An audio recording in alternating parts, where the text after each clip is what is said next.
utilizado en gran cantidad durante la Segunda Guerra. El Flying Fortress llevó la guerra a Alemania. Su capacidad de carga y su durabilidad hicieron una combinación devastadora.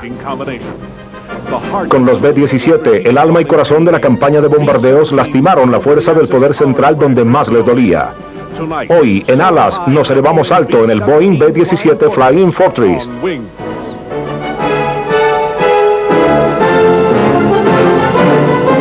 Alas. Cada año, en el Festival Aéreo de Harlingen Jean, en Texas, el Flying Fortress es el que más atrae la multitud.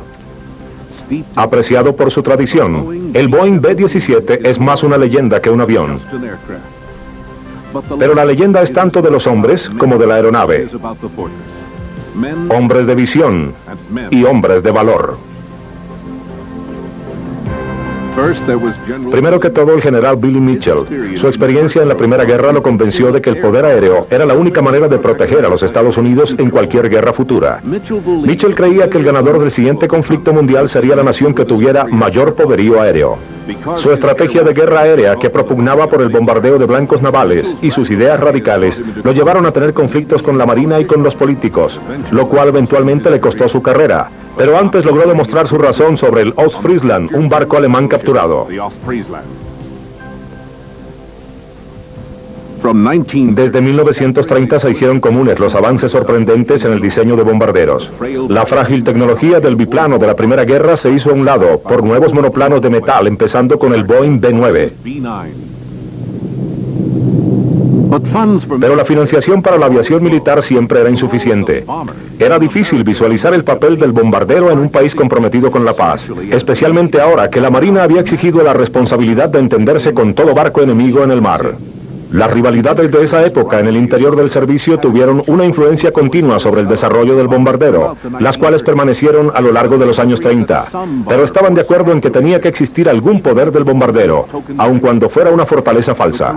La carrera del B-9 fue corta y fue reemplazado por el B-10, que adelantó otro paso en materia de diseño. Pero aparte de los ejercicios, la única acción que vio el B-10 fue contra los efectos de desastres naturales, como lanzamientos aéreos para las víctimas de inundaciones. Pero esto representó un servicio singular, y el cuerpo aéreo siempre estuvo listo a demostrar su utilidad, y estuvo presente donde quiera que ocurría un desastre.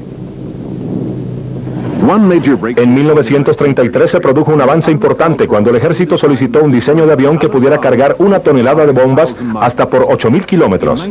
En 1934 la Boeing obtuvo el contrato para diseñar ese enorme bombardero, el XB-15.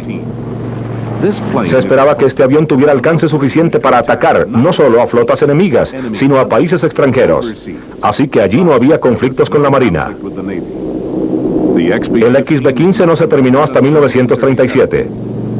Aun cuando estuvo en servicio por tiempo considerable como el C-105, un transporte militar, era más un pájaro de prueba para explorar la teoría del bombardero de largo alcance. En el XB-15 los ingenieros desarrollaron tecnologías que favorecieron el futuro tanto de la Boeing como de los Estados Unidos. También beneficiaron la Pan American Airways, que necesitaba un mayor alcance para sus aeronaves comerciales. La Boeing adaptó rápidamente el ala y otras partes del XB-15 para convertirlo en Clipper, la aeronave comercial más grande hasta el momento.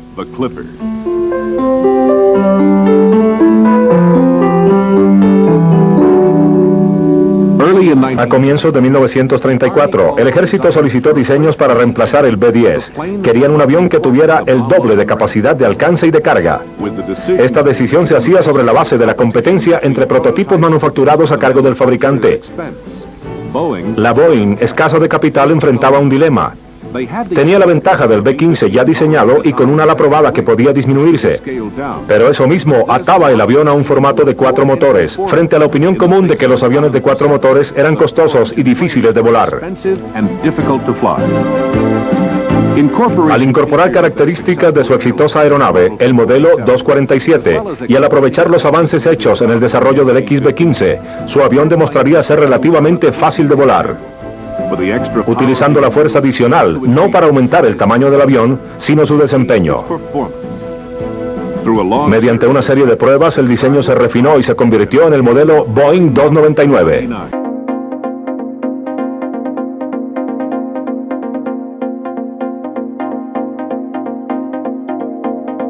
Respaldada en la ventaja que este diseño tenía sobre sus rivales, la compañía procedió a construir el avión con dinero prestado. Se impusieron condiciones de absoluto secreto por temor al espionaje industrial.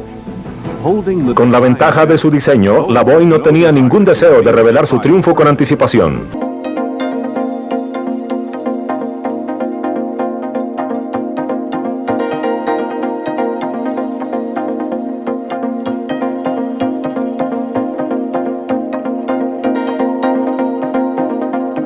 El 1 de julio de 1935, la misteriosa embarcación salió del hangar donde se había construido.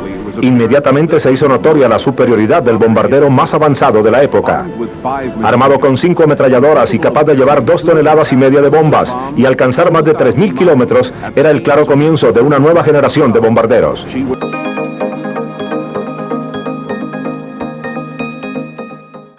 El 28 de julio, el 299 se elevaba en el aire por primera vez.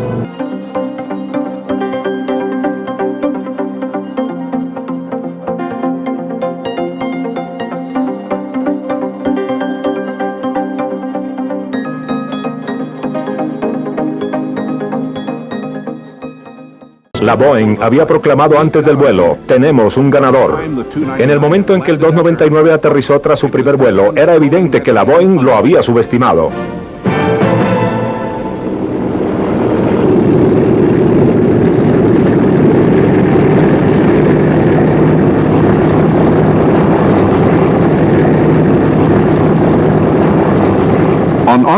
El 20 de agosto de 1935, el 299 regresaba al aire para el vuelo Daytona y para todos los vuelos importantes de competencia del cuerpo aéreo. El avión hizo el vuelo de 3.000 kilómetros en un tiempo sorprendente de 9 horas, más rápido que cualquiera otro de los bombarderos del ejército en el momento. A pesar de la preocupación que debió causar el desempeño de los aviones de seguimiento, el cuerpo aéreo se sintió gratamente complacido con el nuevo bombardero de la Boeing.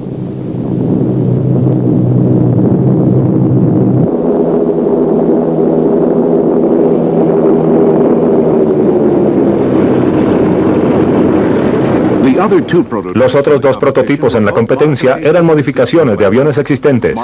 En efecto, el Martin B-12 era una variante del B-10 y el Douglas B-18 se basaba en el DC-2. Ambos fueron opacados por el 299.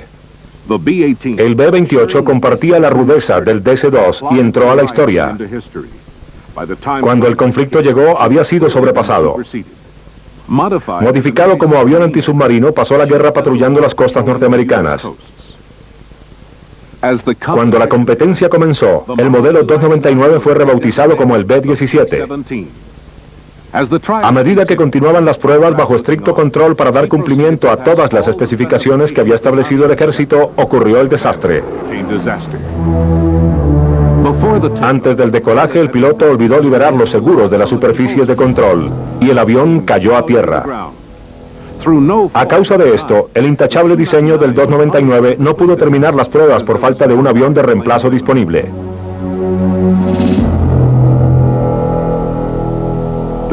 No obstante las demandas del cuerpo aéreo que quería el B-17 a pesar del accidente, los jefes del Estado Mayor intervinieron y los pedidos de nuevos aviones favorecieron al B-18.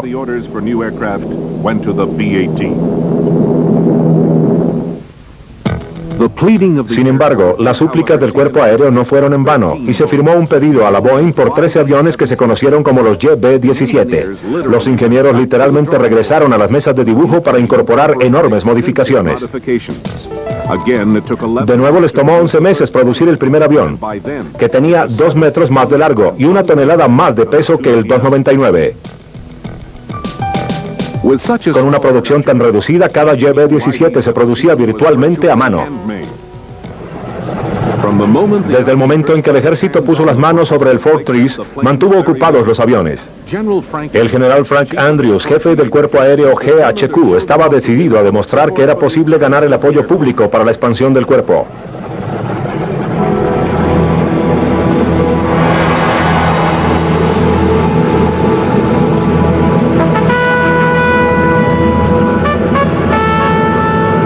En mayo de 1938, quizá como un desafío a las opiniones prevalecientes o simplemente como un golpe publicitario, Andrews hizo que su B-17 interceptara a la embarcación italiana Rex a 1.200 kilómetros de la costa. Este hecho tuvo repercusiones tan grandes que la Marina se enfureció ante la intromisión en su campo y logró que se limitaran las operaciones del cuerpo aéreo a 160 kilómetros de la costa. El incidente también costó el cargo de comandante al general Andrews.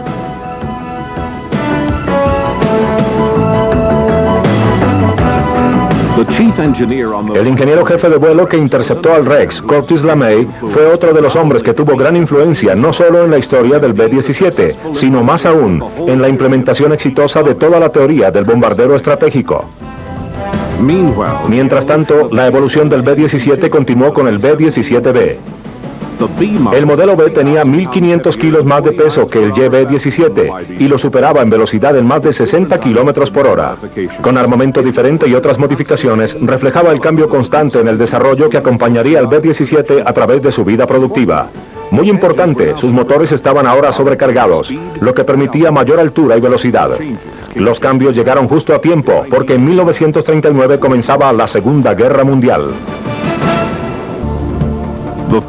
Los primeros Fortress en entrar en acción, el B-17C y D, fueron construidos para los ingleses, que los llamaron Fortress 1. Pero la primera experiencia británica fue bastante decepcionante, demostrando, entre otras cosas, la falta de armamento trasero. Los ingenieros de la Boeing habían previsto algunas de las críticas, y el B-17E introdujo en el diseño muchos de los cambios que el combate había detectado como deseables. También incorporó cambios en la forma de la cola. El E tuvo tantos cambios de diseño que era casi un avión nuevo, con la línea de un B-17 clásico.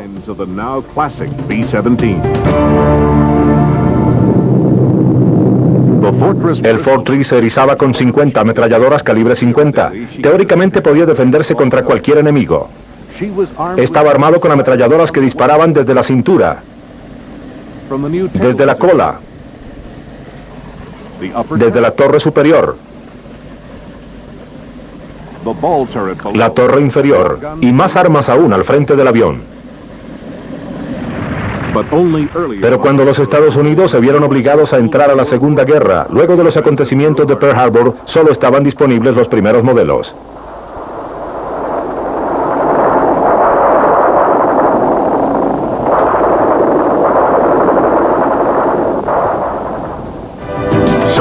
De repente, la demanda del B-17 creció notablemente. El avión que nadie quería ahora era vital. La producción se reorganizó y las fábricas se fueron mecanizando a medida que la guerra avanzaba. Como la fuerza de trabajo escaseaba por el reclutamiento militar, por primera vez ingresaron gran cantidad de mujeres para la manufacturación de armamento.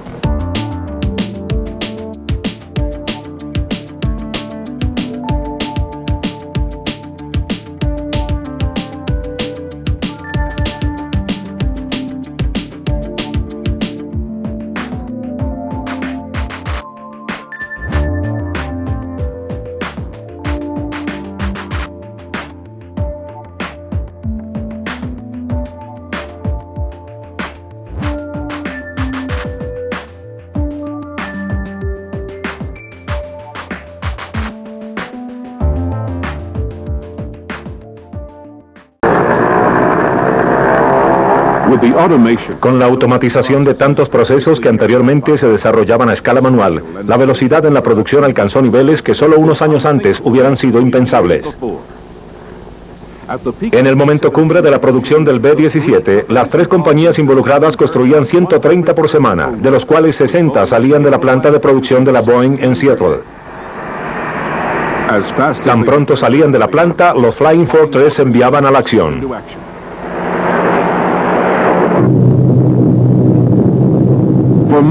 Para muchos B-17, ir a la guerra significaba volar primero a Inglaterra para unirse a la ofensiva del bombardeo estratégico contra la Alemania nazi.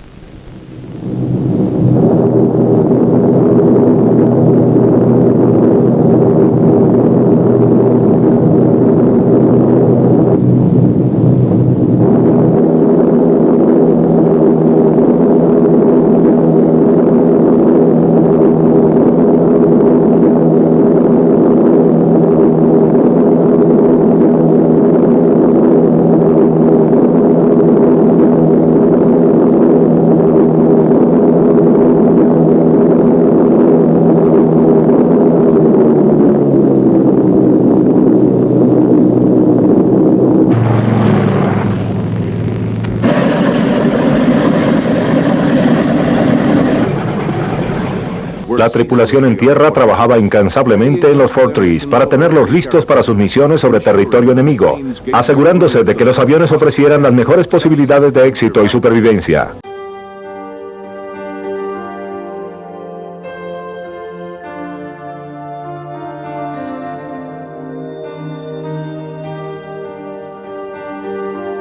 En las grandes alturas a que se volaba en estas misiones, la tripulación necesitaba una indumentaria especial para ayudar a combatir el frío.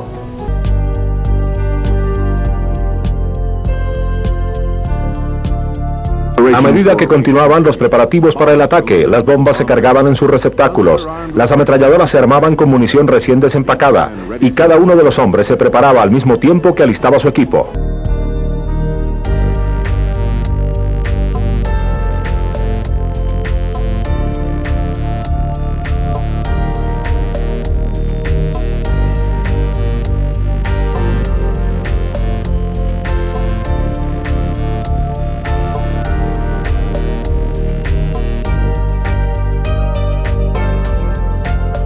El avión llega a la vida cuando empieza el doloroso asunto de la guerra. Los hombres hablan entre sí, intercambiando historias e información sobre sus trabajos.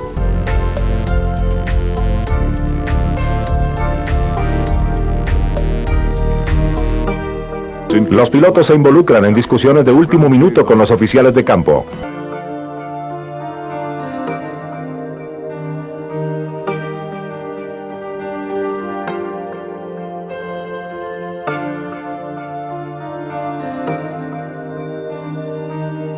El chaleco salvavidas era otra prenda de vestir imprescindible para los artilleros.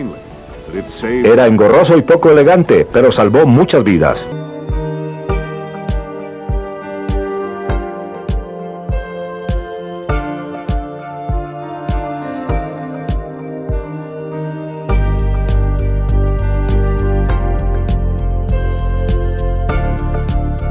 El micrófono que se sujetaban en la garganta era incómodo, pero vital para las comunicaciones, especialmente con la máscara de oxígeno.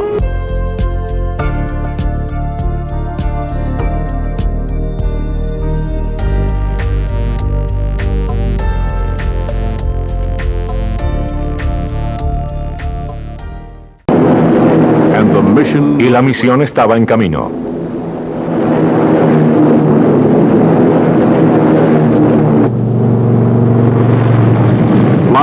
Al volar hacia Alemania, pesados con su carga de bombas, los artilleros del B-17 tenían un importante papel.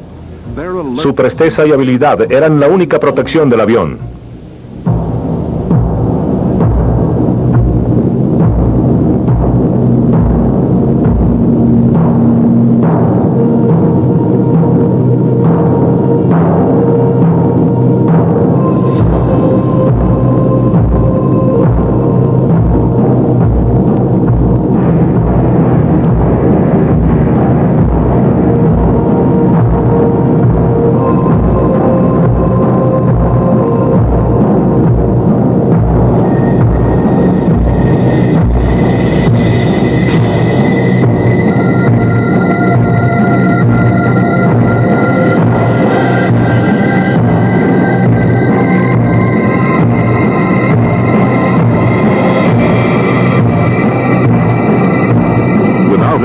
Sin triangulación de radar efectiva, las primeras etapas de la ofensiva de bombardeo descansaban en los navegadores. Los anteriores bombardeos nocturnos de los británicos habían fracasado, pues por falta de refinamiento en la navegación, se habían abandonado los blancos específicos en favor del bombardeo aéreo. En los Estados Unidos, sin embargo, se asignó la responsabilidad del bombardeo diurno a los navegadores y se persistió en los ataques específicos.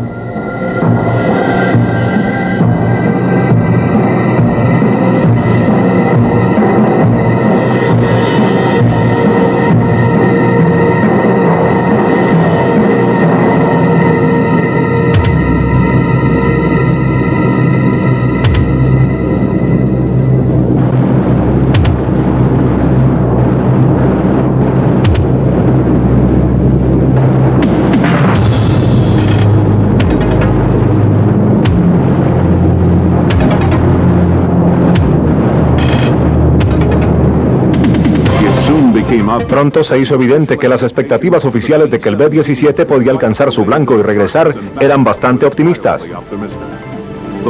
Los jefes de la guerra no se habían dado cuenta de que en una ofensiva estratégica aérea el prerequisito para triunfar era el control del aire. Los británicos habían manejado su espacio durante la batalla de Inglaterra y rechazaron a la Luftwaffe. Pero sin un bombardero de largo alcance de protección efectiva contra los ataques de bombarderos, la ofensiva aérea aliada enfrentaba un destino similar. Los alemanes controlaban su espacio y sus bombarderos podían cortar el paso al Fortress durante la campaña. Esto produjo varias pausas y temores de que el concepto tal vez tendría que cambiarse.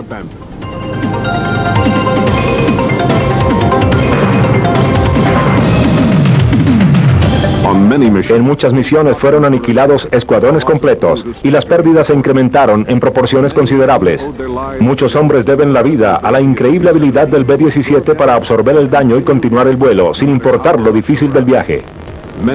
Muchos aviones regresaron en tan malas condiciones que fueron descartados, pero aún así las tripulaciones les debían la vida.